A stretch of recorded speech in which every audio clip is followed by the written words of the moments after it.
మనం ధ్యానం చేస్తున్నాము. దావీదు యొక్క ప్రార్థన విజయ రహస్యాలు ధ్యానం చేస్తూ ఉన్నాం. నిన్నటి దినాన మరి దావీదు ఏ విధముగా సౌలు దగ్గరికి వచ్చినప్పుడు జరిగినటువంటి సాక్ష్యాలను సౌలుతో పంచుకున్నాడు. సాక్ష్యాన్ని చెప్పాడు ఆయన, ఇలా ఇలా జరిగింది ఒకసారి నా జీవితంలో, కాబట్టి ఇప్పుడు కూడా నా దేవుడు చేయడానికి సమర్థుడు. అప్పుడు చేశాడు, ఇప్పుడు కూడా ఆయన చేస్తాడు. ఇప్పుడు మన జీవితంలో కూడా ఇప్పటి వరకు దేవుడు చేశాడు, పోషించాడు, నడిపించాడు.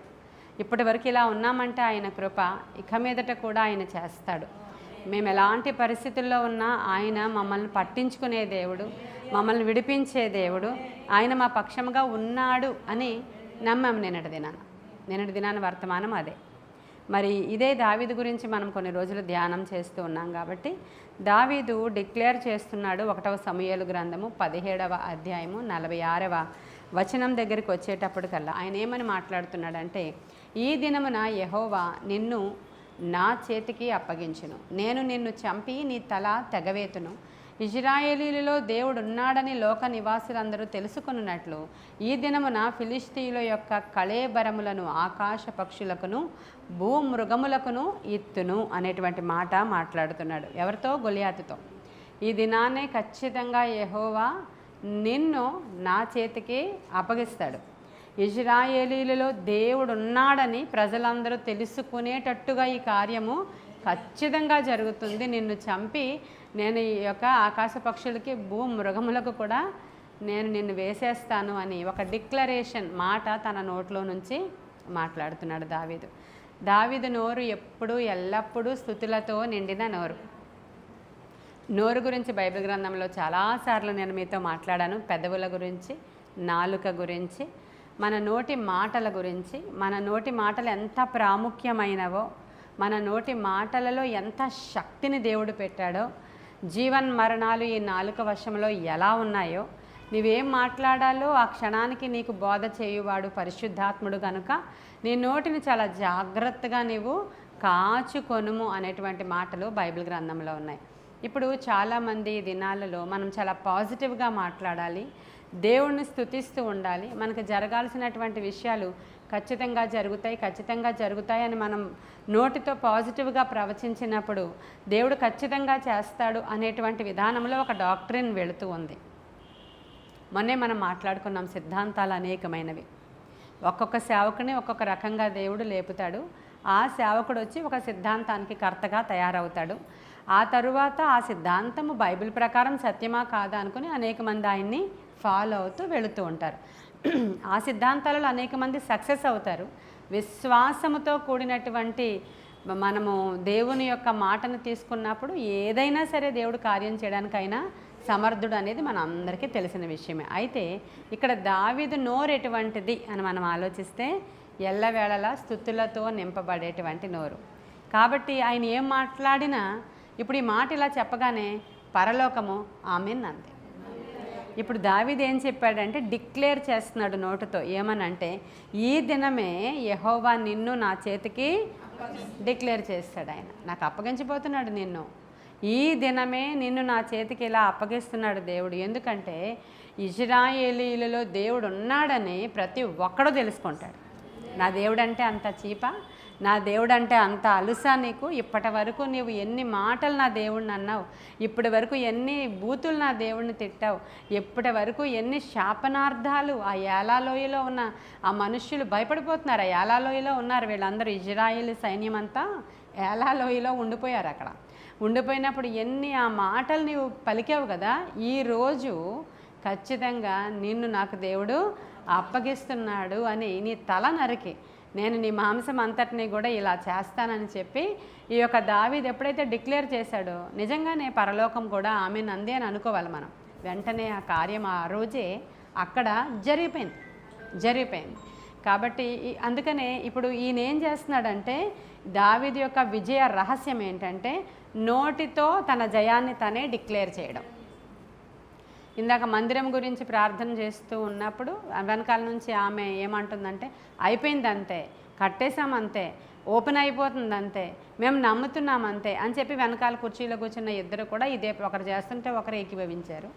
వాళ్ళు ఏం చేస్తున్నారంటే పాజిటివ్గా నమ్ముతున్నారు, ఇది అయిపోయింది, ఈ కార్యం దేవుడు చేసేశాడు ఆత్మలోకంలో అది జరిగిపోయింది, మేము శారీరకంగా దాన్ని మేము రిసీవ్ చేసుకోబోతున్నామని చెప్పి మాట్లాడుతున్నారు. అయితే మన మాటలు అవి కరెక్ట్గా ఫలించాలి అని అంటే మన నోరు శిష్యునకు తగిన నోరుగా ఉందా లేదా?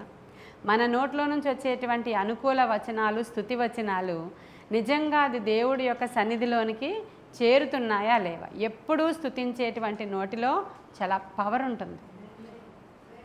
అందుకనే ఎప్పుడు కూడా దేవుణ్ణి మనం ఏం చేయాలంట? కృతజ్ఞతా స్తుతులతో దేవుణ్ణి ఆరాధిస్తూ ఉంటే ఆ స్తుతే మన స్థితిని మార్చేస్తుంది. ఇదే కదా మనం అక్కడ మీటింగ్ పెట్టాము.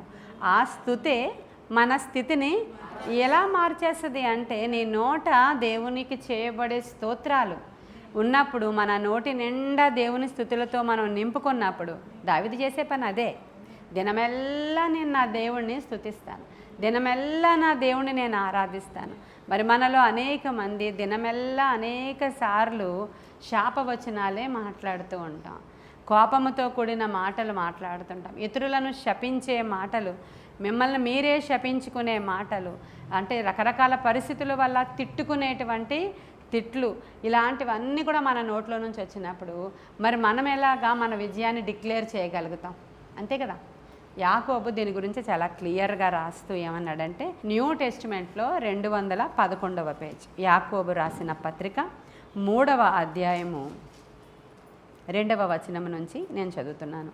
మనమందరము తప్పిపోవచ్చున్నాము, ఎవడైనను మాట యందు తప్పని ఎడల అటివాడు లోపము లేనివాడై తన సర్వ శరీరమును స్వాధీనమందుంచుకొన శక్తి గలవాడగను. గుర్రములు మనకు లోబడుటకై నోటికి కళ్ళెము పెట్టి వాటి శరీరమంతయు త్రిప్పుదురు కదా. ఓడలను కూడా చూడుడి, అవి ఎంతో గొప్పవై పెనుగాలికి కొట్టుకొని పోబడినను ఓడ నడుపువాని ఉద్దేశ్యము చెప్పున మిక్కిలి చిన్నదగు చుక్కాని చేత త్రిప్పబడును. అలాగుననే నాలుక కూడా చిన్న అవయవమైనను బహుగా అదిరిపడును. ఎంత కొంచెము నిప్పు ఎంత విస్తారమైన అడవిని తగులబెట్టును. నాలుక అగ్నియే. నాలుక మన అవయవములలో ఉంచబడిన పాప ప్రపంచమై సర్వ శరీరమునకు మాలిన్యము కలుగజేయను. ప్రకృతి చక్రమునకు చిచ్చు పెట్టును, అది నరకము చేత చిచ్చు పెట్టబడును. తర్వాత 9వ వచనం దగ్గరికి రండి.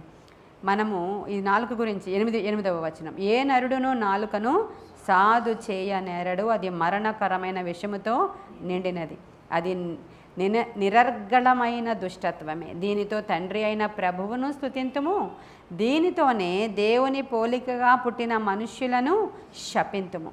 ఒక్క నోటి నుండియే ఆశీర్వచనమును శాపవచనమును బయలు వెళ్ళను. నా సహోదరులారా, ఇలాగుండకూడదు. నీటి బుగ్గలో ఒక్క జల నుండియే తీయని నీరును చేదు నీరును ఊరునా. ఆ సహోదరులారా, అంజూరపు చెట్టున ఒలివ పండ్లైనను ద్రాక్ష తీగను అంజూరపు పండ్లైన కాయున, అటువలనే ఉప్పు నీళ్లలో నుండి తీయని నీళ్లును ఊరవు. ఇదంతా నాలుక గురించి, నోరు గురించి ఉన్నది కాబట్టి నేను చదివి వినిపించాను. ఎంత క్లియర్గా ఉంది అక్కడ. మన నాలుక ఎలాంటిది, ఎంత చిన్నది నిప్పు ఎంత పెద్ద అడవిని తగలబెట్టేస్తుంది, చిన్న చుక్కాని నావను ఏ విధంగా రూల్ చేస్తుందో నీ నాలుక నీ సర్వ శరీరాన్ని కూడా రూల్ చేస్తుంది. నీ శరీరమే కాదు, నీ జీవితాన్నే కాదు, నీ పిల్లల జీవితాన్ని, నీ కుటుంబాన్ని నీ నాలుక రూల్ చేస్తుంది. అక్కడ నువ్వేం మాట్లాడుతున్నావో, ఏం తిట్టుకుంటున్నావో, ఏమి శపిస్తున్నావో, ఏ మాటలు నీ కోపంలో అనేస్తున్నావో, దేవుని పోలికగా పుట్టినటువంటి ఇంకొక మనుష్యుడిని ఎలా తిట్టేస్తున్నావో, అదేనా రాసున్నదేనా చెప్తున్నాను. ఇప్పుడు ఇంకొక మనుష్యుడు, వాడు మంచోడో చెడ్డోడో, ఎవరి పోలికలో ఉన్నాడు? దేవుని పోలికలో ఉన్నటువంటి ఇంకొక మనిషిని నీవు శాపవచనాలు పెట్టేసి తిట్టేసి, అసలు ఇష్టం వచ్చినట్లుగా బూతి మాటలు మాట్లాడి, లేదంటే వాళ్ళని శపించేసి ఇన్ని చేస్తున్నా నీవు, నాకు ఖచ్చితంగా కార్యం జరిగిపోను గాక, మా అబ్బాయికి ఉద్యోగం వచ్చేసిన గాక, మా అమ్మాయికి పెళ్ళైపోను గాక అంటే అయిపోద్దా? ఈ డాక్టరీను ఇక్కడ, ఈ సిద్ధాంతం ఇక్కడ పనికిరాదు. చాలామంది అంటే ఈ మంచి సిద్ధాంతమే వాళ్ళు చెప్తున్నారు. ఏమని? మీరు స్తుతించండి దేవుణ్ణి, ఇవి ఇచ్చేసినందుకు వందనాలు, అవి ఇచ్చేసినందుకు వందనాలు, ఆ పని అయిపోయినందుకు వందనాలు, ఇది చేసేసినందుకు వందనాలు, దేవా నాకు కార్యం జరిగించేసావు నీకు వందనాలు అని చేయమంటున్నారు. నిజమే, అది మంచిదే, నిజమే, పాజిటివ్గా మాట్లాడమని బైబిల్ చెప్తుంది. యేసుక్రీస్తు ప్రభువారు అన్నీ కూడా ఇవన్నీ చెప్పారు. కానీ ఆ పాజిటివ్గా మాట్లాడేనే నీ నోరు తీపి నీళ్లు ఊరే ఊటలాగే ఉందా, లేకపోతే చేదు నీళ్లు కూడా వస్తుంటాయా, ఉప్పు నీళ్లు కూడా వస్తుంటాయా, మంచి నీళ్లు కూడా వస్తుంటాయా? రెండు వస్తాయి నా ఇష్టం అంటావా నువ్వు? లేదండి, నా నాలుకను నేను నా దేవుని చేతులకి అప్పగించుకున్నాను. యెషయా పెదవులు కాల్చినట్లుగా నా పెదవులను కాల్చమని దేవుని చేతులకి నేను ఇచ్చేసుకున్నాను. దావీదు 144వ కీర్తనలో చెప్పినట్లు నా పెదవుల ద్వారము దగ్గర కాపు పెట్టుము అని దావీదు చేసుకున్న ప్రార్థన నేను కూడా చేసుకున్నానండి అని మీరు అన్నట్లయితే మీ నాలుకను మీరు కంట్రోల్లో పెట్టుకుంటే ఖచ్చితంగా ఇప్పుడు నేను చెప్పినట్లు మీరు ఇది అవునుగాక అంటే అవుతుంది, కాదుగాక అంటే కాకుండా పోతుంది.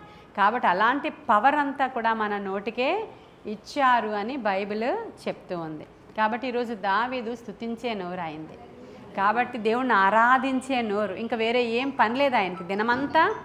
దినమునకు 7 మార్లు దేవుణ్ణి స్తుతిస్తాడంట ఆయన దినమునకు. అది ఆయనకు అలవాటు, అది ఆయనకి చిన్నప్పటి నుంచి కూడా అలవాటు. ఆయన అడవులలో ఉన్న అక్క చెల్లెలను తిట్టుకోడు, అన్నదమ్ములను తిట్టుకోడు కదా.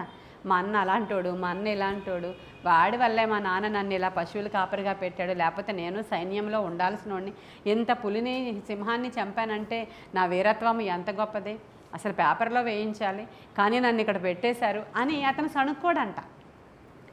అతను సణుక్కోడు సరికదా. ఏం చేస్తాడు? దినమెల్లా దేవుని గురించి ఆలోచిస్తాడంట, ఆరాధిస్తాడంట, నాట్యం ఆడతాడంట, స్తుతిస్తాడంట, కీర్తనలు రాస్తాడంట, కీర్తనలు పాడుతాడంట, వాయిద్యాన్ని వాయిస్తాడంట.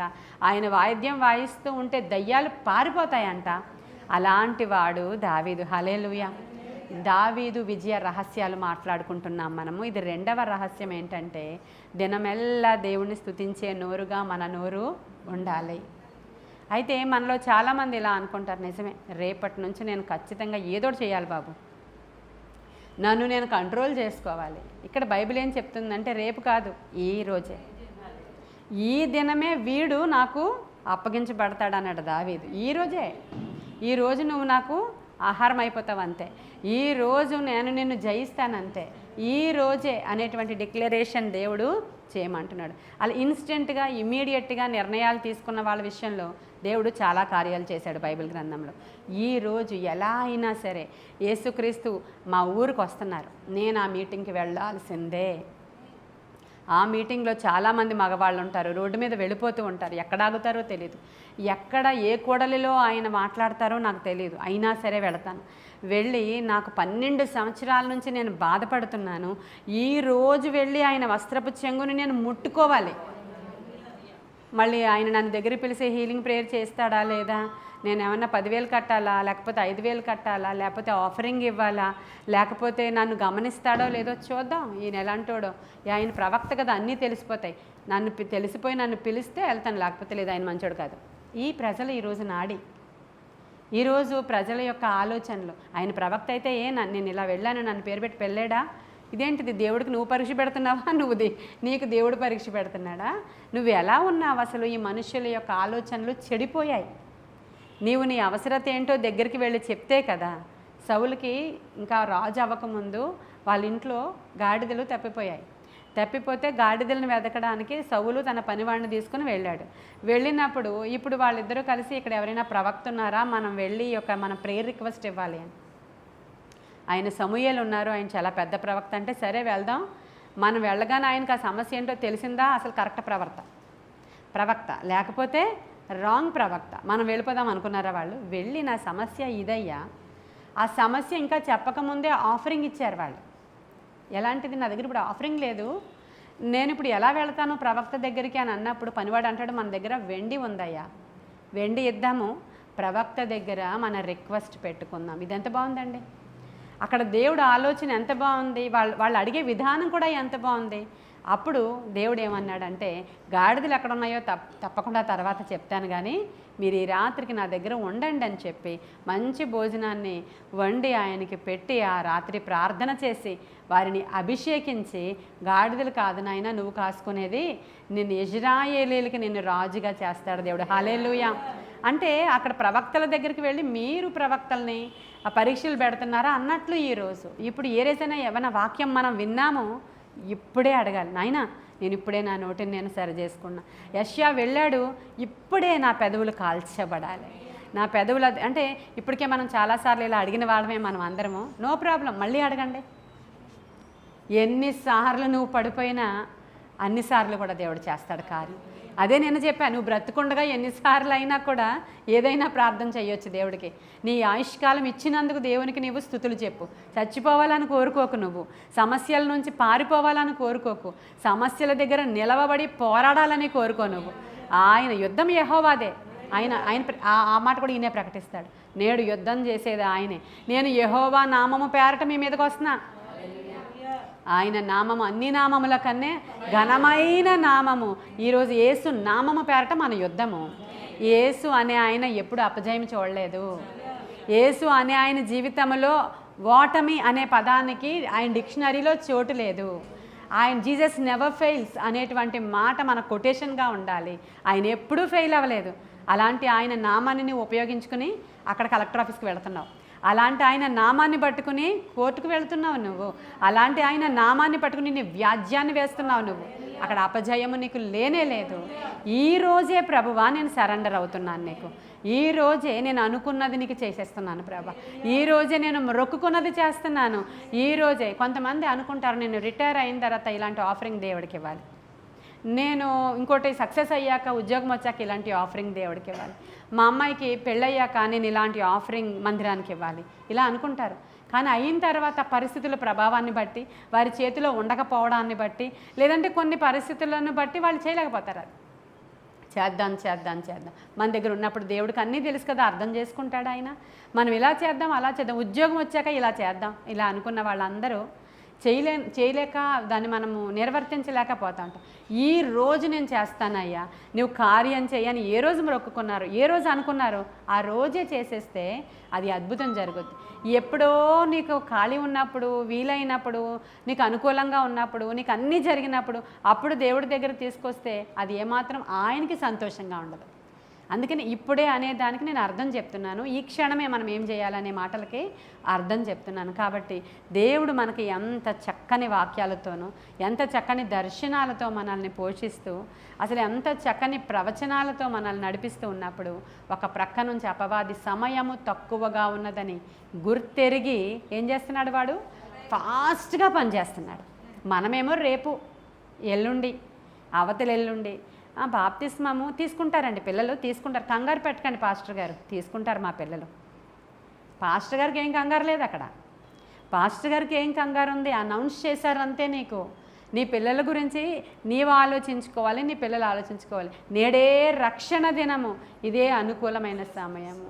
రఘుయేల్ అనేటువంటి పాస్టర్ గారు అంటే ఎవరో ముమ్మిడివారంలో పిల్లలు 8 మంది ఒకేసారి నీటిలో మునిగి చనిపోయారు. 28వ తారీఖు మే 28ని. 2 కొడుకులు ఆయనకి, 2 కుమారులు కూడా నీటిలో దిగి చనిపోయారు. ఏ రోజు ఎప్పుడు ఎలా జరుగుతుందో. మనం అశుభం మాట్లాడుతున్నామని కాదు, అదేమన్నా అశుభం మాట్లాడితే జరిగిందా అక్కడ? కాదు. అందుకే పెద్దవాళ్ళు మన ఇండియాలో ఒక సామెత ఉంటుంది, కీడెంచి మేలంచాలని. కీడెంచి మేలంచాలని ఇంక అసమానం కీడు మాట్లాడమని కాదు, ఎందుకైనా మంచిది ముందు జాగ్రత్త అనేది మన బైబిల్ చెప్తున్నటువంటి విషయం. ఎప్పుడూ కూడా ముందు జాగ్రత్త మన జీవితంలో ఉండాలి అనేది బైబిల్ కూడా చెప్తుంది, సపోర్ట్ చేస్తుంది. అది మనకి జాగ్రత్తగా ఉండాలి, మనం ఖచ్చితంగా ఉండాలి. అంటే మళ్ళీ రేపు ఏం జరుగుతుందో మనకు తెలియదు కాబట్టి ఈరోజే అని రాసింది, అది యాకోబు పత్రికలోనే రాసింది. నేడే రేపు ఏమి జరుగుతుందో మనకు తెలియదు కాబట్టి ఈరోజే మనం ఏం చేయాలనుకుంటున్నామో అది చెయ్యాలి. చేసినప్పుడు ఆయన అద్భుతం చేస్తాడంతే. కాబట్టి అలాంటి గొప్ప కార్యాలు చేసే దేవుడు ఉన్నాడని దావీదుకి బాగా తెలుసు. వాడు ఏం చేయాలో తెలియక చెలరేగిపోతున్నాడంట. అందుకని ఫాస్ట్గా వాడు వర్క్ని ఎక్కువ చేసుకోవడానికి ఎక్కువ మంది పని వాళ్ళని పెట్టుకున్నాడంట. వాడు వీధికి కూడా పనివాళ్ళు అసలు అంటే వాడి దగ్గర ఉన్నటువంటి మనుష్యులు చాలా. అందుకనే కదా అనేక మంది ఎఫెసీలకు రాసిన పత్రిక 6వ అధ్యాయంలో మీకు ఉంటుంది. వాడు ఏం చేస్తాడంట, అధికారులను, ప్రధానులను వాడు ఏర్పాటు చేసుకున్నాడంట. వాళ్ళల్లో క్యాడర్స్ అన్నమాట, higher level, lower level, middle level, వాళ్ళంతా లెవెల్లో ఉన్నటువంటి ఆఫీసర్స్. వాళ్ళందరూ ఏ ఆఫీసర్స్? దేవుని బిడ్డల్ని నాశనం చేయడానికి ఏర్పాటు చేయబడిన ఆఫీసర్స్. వాళ్ళని ఈడ్చుకుపోతున్న వాడు అపవాదే. అంటే సేవకుల్ని పట్టుకుని పీడించాలని. కాకపోతే ఆత్మలు ప్రభువు దగ్గరికి వెళ్ళిపోతాయి, అది వేరే విషయం. వాడు వలవేసి సేవకుల జీవితాలలో ఏదో చేసేయాలనే ఆలోచన ఆరాటం చాలా ఎక్కువగా వాడు చేస్తూ ఉన్న దినాలలో మనం ఉన్నాం. కాబట్టి మా పిల్లలు ఎప్పుడో మారుతారండి, వాళ్ళ తర్వాత వస్తారండి, వాళ్ళ తర్వాత పరిశుద్ధాత్మ పొందుకుంటారండి, వాళ్ళ తర్వాత వాక్యం చదువుకుంటారండి. ఇప్పుడు టూ బిజీ అండి, లేదంటే వాళ్ళ చదువులు కదండి అని మనం దాటేసేసుకుంటున్నాం. వాళ్ళు ఎక్కడికి వెళ్ళరు, కానీ వాళ్ళ ఆత్మలు దేవునికి అప్పగించి మనం నిశ్చింతగా ప్రార్థన చేస్తే గంటలో అద్భుతాలు చేసే దేవుడు మన పక్షంగా ఉన్నాడు. వాళ్ళు మారుతారు, ఖచ్చితంగా మారుతారు. ఖచ్చితంగా వాళ్ళ జీవితంలో మార్పు వస్తుంది. ఖచ్చితంగా వాళ్ళ జీవితంలో దేవుడు ఒక గొప్ప మార్పును తీసుకొస్తాడు. అసలు ఒక రాత్రంతా ప్రార్థన చేస్తే ఎవరో కిడ్నీ పేషెంట్ చనిపోవలసిన వాడికి 1,50,000 కట్టడానికి ఏదో సాక్ష్యం వచ్చింది కదా, దీంట్లో మన యూట్యూబ్లో చాలా వైరల్ అయింది ఆ సాక్ష్యం. ఒక తల్లి దగ్గర డబ్బులు లేవంట, డబ్బులు లేకపోతే బిడ్డను జాయిన్ చేసేసింది కిడ్నీ పేషెంట్ని. అయినా సరే పొద్దునకి ఫీజు కట్టాలి, ఆ హాస్పిటల్కి ఫీజు కట్టాలి. అది కరోనా టైం అంట. తల్లి రాత్రంతా మోకరించి ప్రార్థించగా ఉదయానికి అది ప్రొవైడ్ చేసిన దేవుడు, నువ్వు రాత్రంతా ప్రార్థన చేస్తే నీ కొడుకుని మార్చలేడా? మరి మనకి ఒళ్ళొంగదు, మనకి శరీరం సహకరించదు, మన శరీరం సుఖం కోరుకునే శరీరం ఇది. ప్రార్థనలు, యాచనలు, విజ్ఞాపనలు మనకు తెలుసు, చాలా సాక్ష్యాలు వింటాం. భలే ఉందే ఈ సాక్ష్యం, రాత్రంతా భలే ప్రార్థన చేసిందంట. రాత్రంతా ఒక తల్లి మోకరించి ప్రార్థన చేస్తూనే ఉంటే కార్యం జరిగిపోయింది అక్కడ. అది ఇన్స్పిరేషన్ కాదా మనకి? ఇన్స్పిరేషన్ అది. ఖచ్చితంగా దేవుడు అద్భుతాలు చేస్తాడండి. కాబట్టి ఈ రోజే అని ఒక నిర్ణయం తీసుకుని ప్రార్థనా సమయాలను పెంచుకోవడానికి, ఆరాధన చేసుకోవడానికి, నోటిని కంట్రోల్లో పెట్టుకోవడానికి, మన నాలుకను సాధు చేసుకోవడానికి, ఎప్పుడూ నెగిటివ్గా మాట్లాడకుండా, ఎవరు నాకు విరోధముగా రూపింపబడిన ఏ ఆయుధం కూడా అది వర్ధిల్లదు. నాకు విరోధంగా ఎవరు ఏం చేయలేరు. ఏ మంత్రము నాకు పనిచేయదు, ఏ తంత్రము నాకు పనిచేయదు. నాకు విరోధముగా రూపింపబడిన ఏ ఆయుధం అది వర్ధిల్లదు. మనము ఇంతటి పాజిటివ్గా మనం ఉండి స్తుతించుకుంటూ ఉంటే అసలు నిజంగా ఏది మన దగ్గరికి రాలేదని వాక్యం సెలవిస్తూ ఉంది. కాబట్టి ఆ ప్రయత్నాలు ఉంటాయి, ప్రయోగాలు జరుగుతాయి. మనం ఉన్నదే వాటి మధ్యలో, మనం ఉన్నదే అటువంటి ఈవిల్ ఐ మనుష్యుల మధ్యలో ఉన్నాం. ఈవిల్ ఐ అంటారు, అంటే చెడు కన్నులు కలిగిన మనుష్యుల మధ్యలో మనం ఉన్నాము.